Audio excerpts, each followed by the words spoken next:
That's right, that's right, that's right. I am one back at y'all with another video.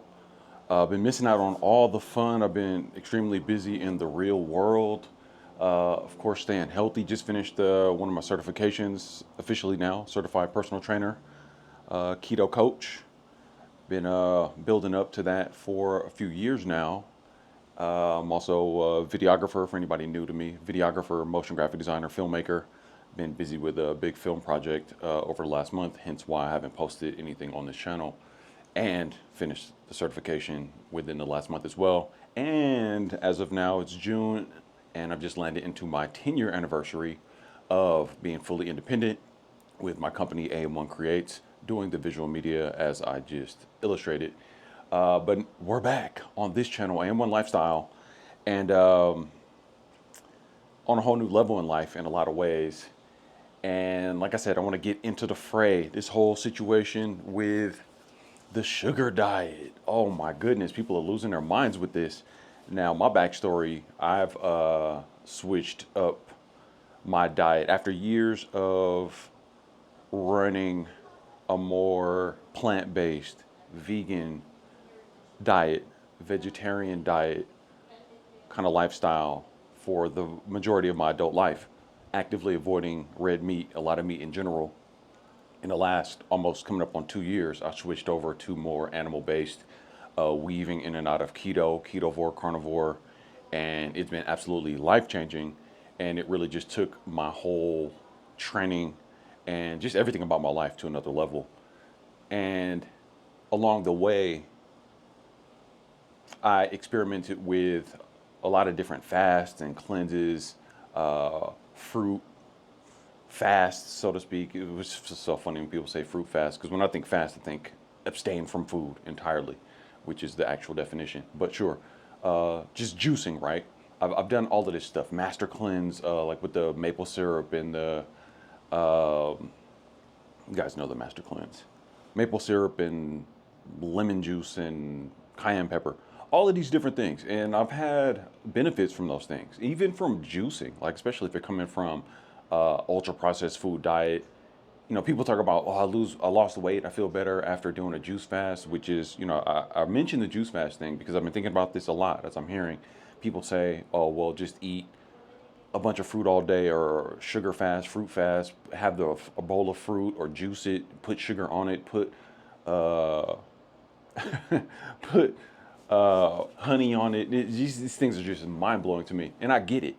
But of course, when we look at the numbers, high levels of people having so many metabolic syndrome issues, the ubiquitous nature and prevalence of people with crazy diets and eating patterns, mostly consisting of hyper palatable, ultra processed foods, then of course, if you switch up and just drink a bunch of juice or eat a bunch of fruit, then obviously you're going to feel better. So the logic of that.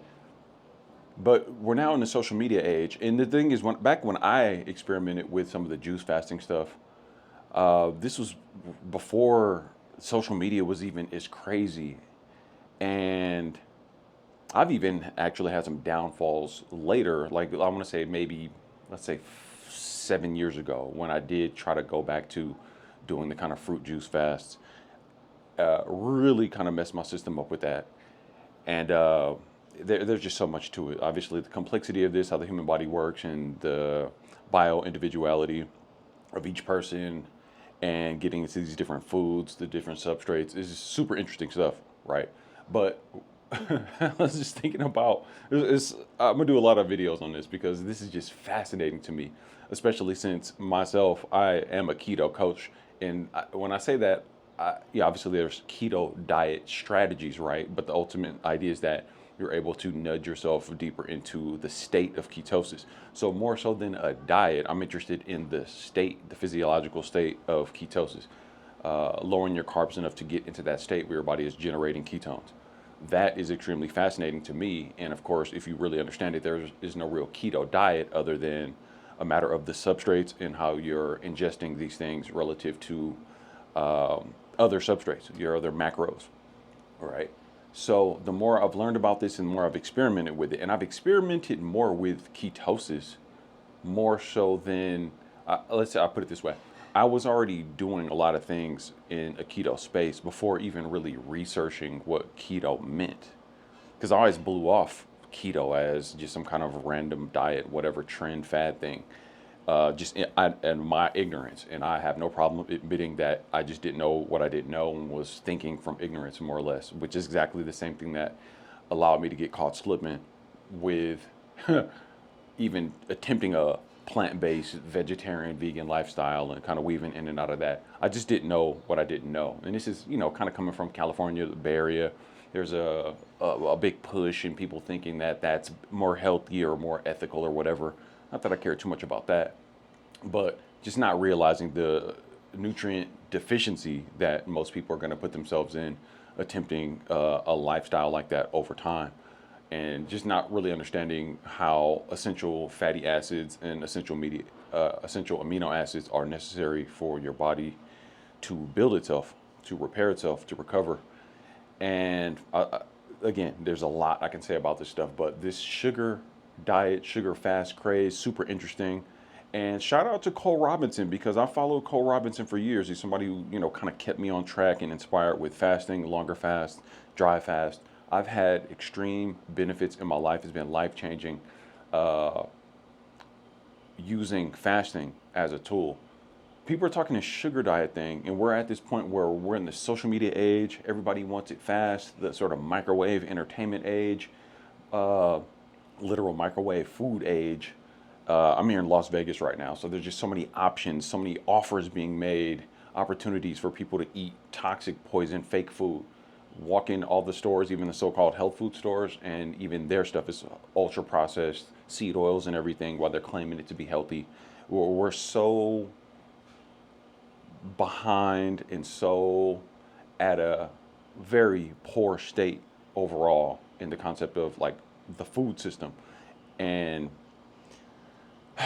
I just think it's reckless at this point to really get people into this thing where you're telling them to eat all this sugar. It's one thing, fruit, okay, whatever.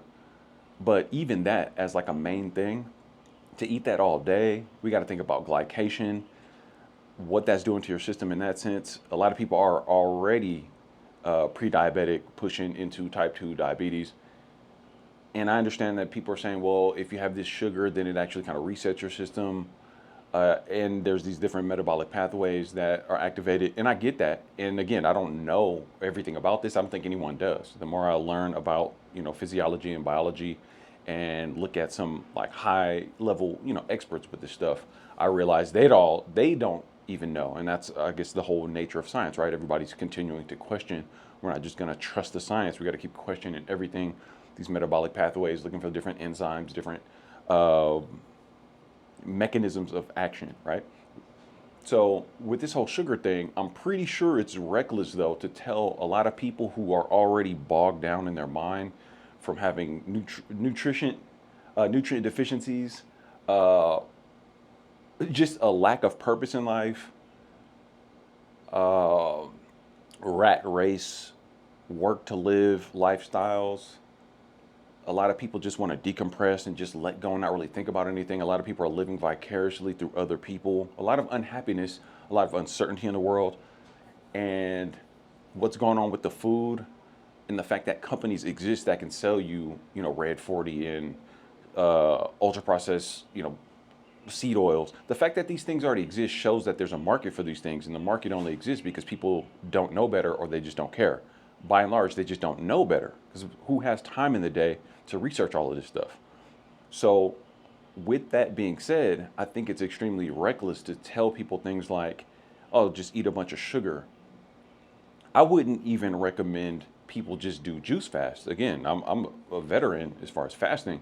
I say just don't eat anything because arguably either you have some kind of matter food substrate in your system that your body's going to break down and assimilate onto your body, or you're literally not ingesting anything. It's kind of binary in that sense.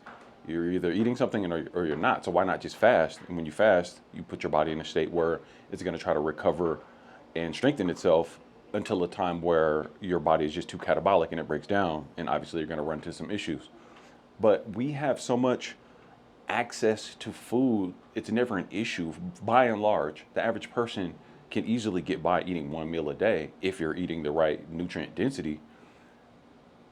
So this thing where, it's so convoluted and people are so confused, it's almost laughable. Again, the more I learn about this stuff, the more I realize, wait, it's actually so simple, but people have made it convoluted and confusing because it's beneficial to people looking to make money from this stuff.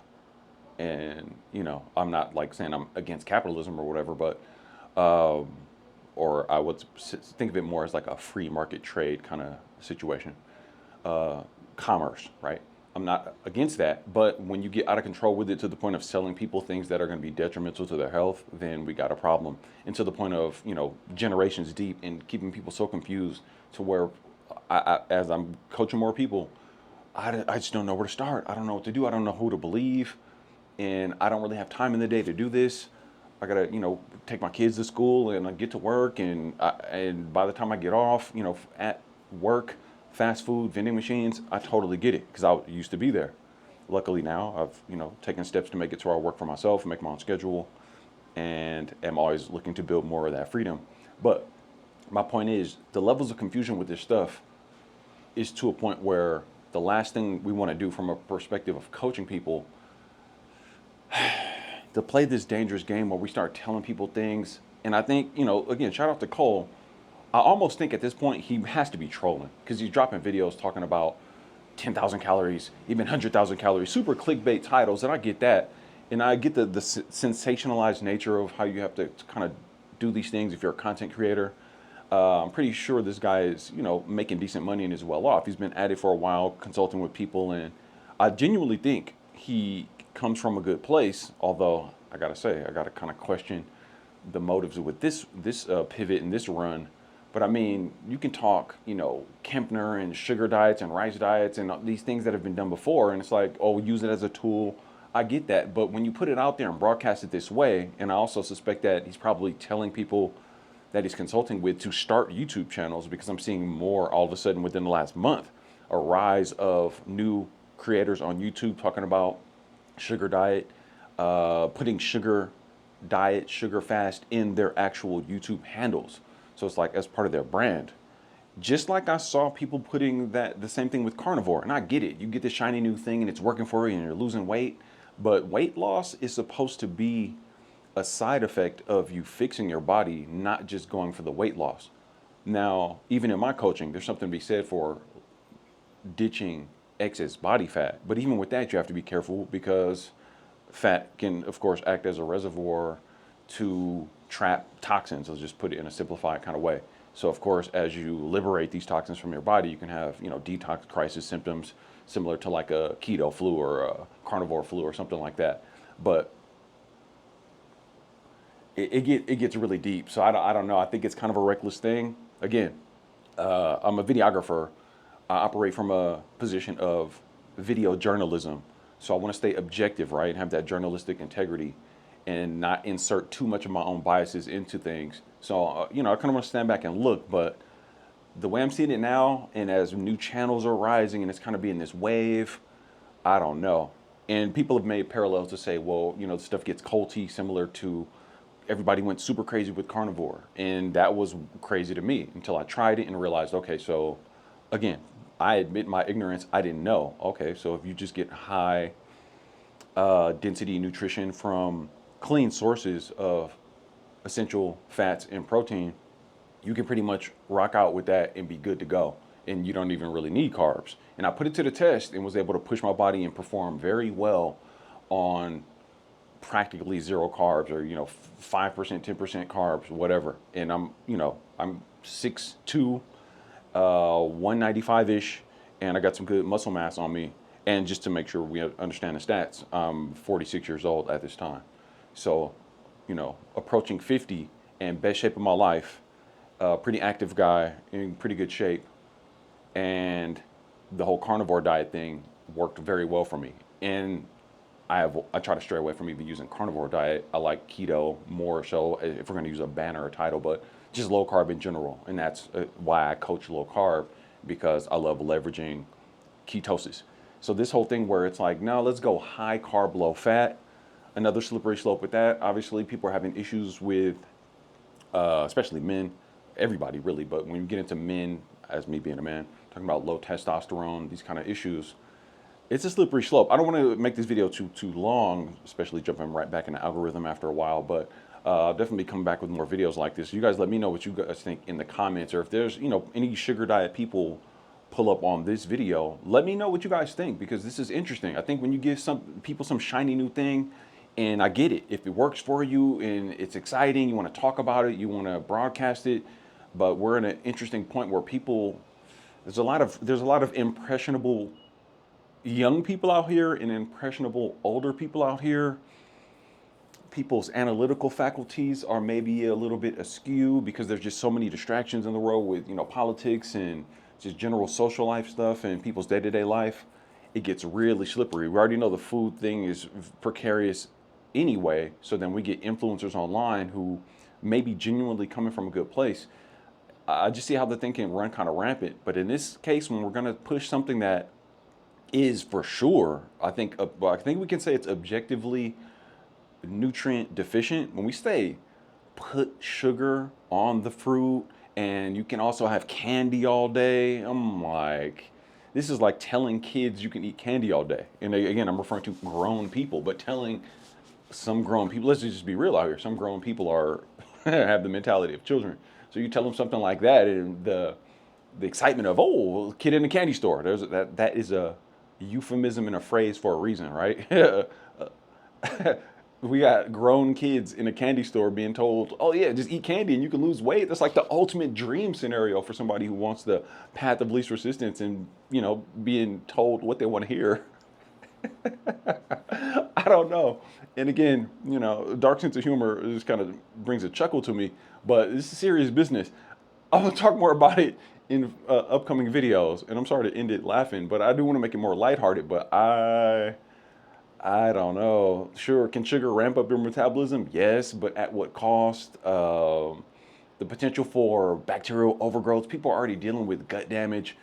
I just don't see. I don't know. And again, I'm totally willing and open to acknowledge my ignorance on some of this stuff, and I'm all open to any blind spots I might have. But again, I've tried juice fasting. I've done it before, and I've seen it work from a standpoint of losing weight.